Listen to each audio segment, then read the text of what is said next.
अब इससे फटाफट अंदाज में देखते हैं टॉप 20 खबरें।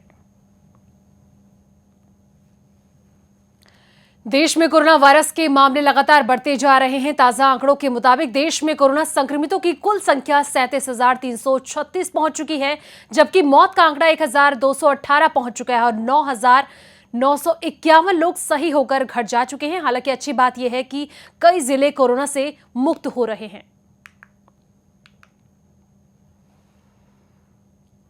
गृह मंत्रालय ने शुक्रवार शाम को 2 हफ्ते के लिए तीसरी बार लॉकडाउन बढ़ा दिया है। अब 17 मई तक देश में रेल, मेट्रो, हवाई सेवा बंद रहेगी, तो वहीं स्कूल, कॉलेज और शिक्षण संस्थान भी नहीं खुलेंगे। साथ ही होटल, रेस्टोरेंट और धार्मिक स्थल भी बंद रहेंगे। हालांकि शराब और पान मसाले की बिक्री के संबंध में बड़ा ऐलान किया गया है, जिसमें शराब की बिक्री को भी मंजूरी दे दी गई है।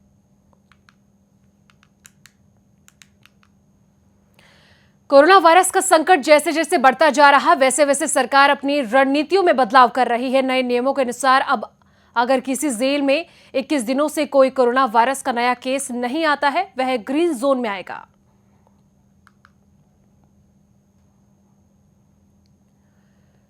कोरोना वायरस से जंग के बीच देश में गृह मंत्रालय ने शुक्रवार शाम को 2 हफ्ते के लिए तीसरी बार लॉकडाउन बढ़ा दिया है। लॉकडाउन बढ़ने से अब 17 मई तक देश में रेल, मेट्रो और हवाई सेवा बंद रहेगी। इसके अलावा शराब और पान मसाले की बिक्री के संबंध में बड़ा ऐलान किया गया है।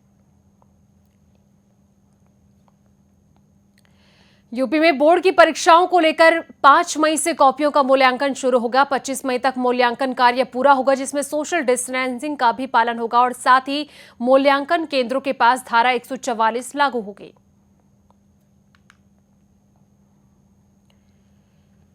यूपी के संभल के रहने वाले शाहरुख और दानिश जमातियों के संपर्क में आने की वजह से कोरोना पॉजिटिव हो गए थे, जिसके बाद उन्हें क्वारंटाइन कराया गया था। वहीं डॉक्टरों की मेहनत और इलाज के बाद दोनों की दूसरी और तीसरी रिपोर्ट नेगेटिव आई है। इसके बाद अस्पताल से दोनों को डिस्चार्ज कर दिया गया।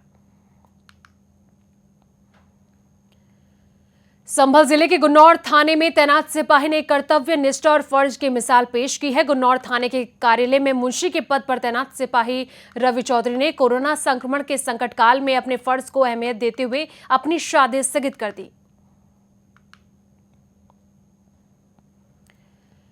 लॉकडाउन में फंसे मजदूर और छात्रों की घर वापसी का सिलसिला भी जारी है। देश के अलग अलग हिस्सों में फंसे श्रमिकों को स्पेशल ट्रेन की मदद से उनके गृह नगर लाया जा रहा है। इसी कड़ी में महाराष्ट्र से 347 मजदूरों को लेकर विशेष ट्रेन भोपाल पहुंची।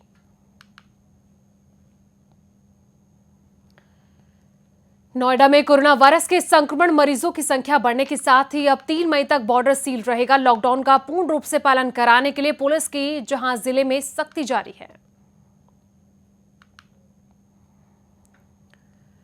नोएडा में कोरोना संक्रमण का असर अब जेलों में भी देखने को मिल रहा। वहीं जेलों में कोरोना संक्रमण को देखते हुए जेल के अंदर भी अस्थायी जेल बनाए जा रहे हैं। बताया जा रहा है कि जेल में आने वाले बंदियों को अब पहले अस्थायी जेल में रखा जाएगा।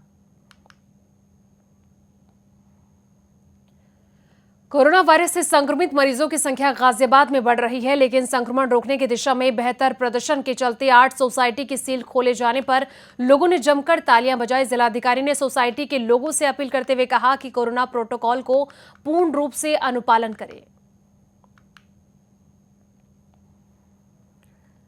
कानपुर के द्वई नगर में चंद्रगंगा अपार्टमेंट में सुरेंद्र कुमार अग्रवाल 14 दिन पहले पॉजिटिव पाए गए थे। हॉस्पिटल से आज कोरोना वायरस को हराकर जब वह घर पहुंचे, उनके फ्लैट के लोगों ने ताली बजा के फूल वर्षा के साथ उनका स्वागत किया।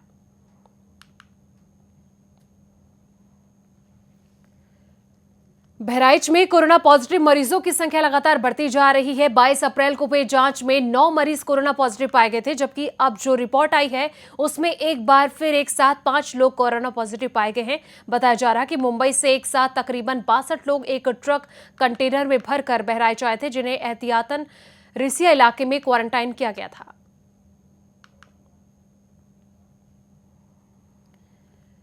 बीजेपी विधायक ने कोविड-19 सहायता समूह नाम से ग्रुप बनाकर अपने क्षेत्र की जनता को निःशुल्क दवाएं और अन्य सामग्री बांट रहे हैं। इतना ही नहीं, बीजेपी विधायक सुनील वर्मा ने एक अपनी निजी एम्बुलेंस बनवाकर उसे पूरे क्षेत्र में भ्रमण करा रहे हैं।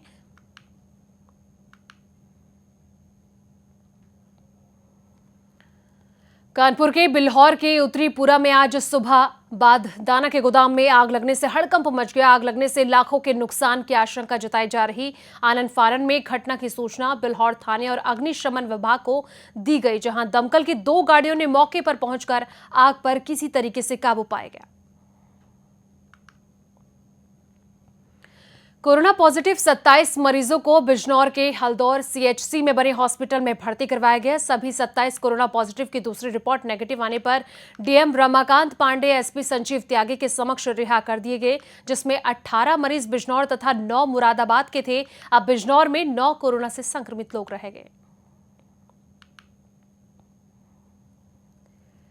रामपुर के अजीम नगर थाना क्षेत्र के शौकत नगर गांव में जुमे की नमाज पढ़ने को लेकर हुए विवाद में फायरिंग हो गई, जिसमें एक व्यक्ति के छर्रे लगने से वह घायल हो गया। वहीं पत्थरबाजी में आसपास खड़े वाहन भी उसकी चपेट में आ गए। सूचना मिलने पर मौके पर पहुंची पुलिस और घायल को उपचार के लिए जिला अस्पताल पहुंचाया गया। उत्तर प्रदेश के सहारनपुर जिले में लॉकडाउन के दौरान पुलिस के साथ साथ स्काउट गाइड कैडेट्स भी लोगों को जागरूक करने में जुट गए हैं। वे लोगों से हेलमेट लगाने, सीट बेल्ट के साथ मास्क लगाने के लिए अपील कर रहे हैं। शामली में जिलाधिकारी जसजीत कौर ने जानकारी देते हुए बताया कि जनपद में कोई भी कोरोना पॉजिटिव केस नहीं रहा है। आज 21 रिपोर्ट नेगेटिव प्राप्त हुई, जिसमें जनपद में एक पॉजिटिव व्यक्ति था, उसकी दूसरी रिपोर्ट नेगेटिव प्राप्त हुई है। अब जनपद में कोई भी कोरोना पॉजिटिव केस नहीं रह गया। सहारनपुर थाना नागल क्षेत्र के कस्बे उमाही मस्जिद में जुमे की नमाज अदा की गई। इसी दौरान लॉकडाउन तोड़ने वाले 15 लोगों को गिरफ्तार किया गया, जबकि दर्जन भर लोग फरार हो गए। साथ ही पुलिस ने फ्लैग मार्च निकाला।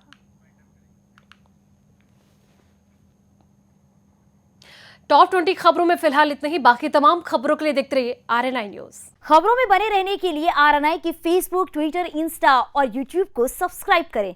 बेल आइकन दबाना ना भूलें।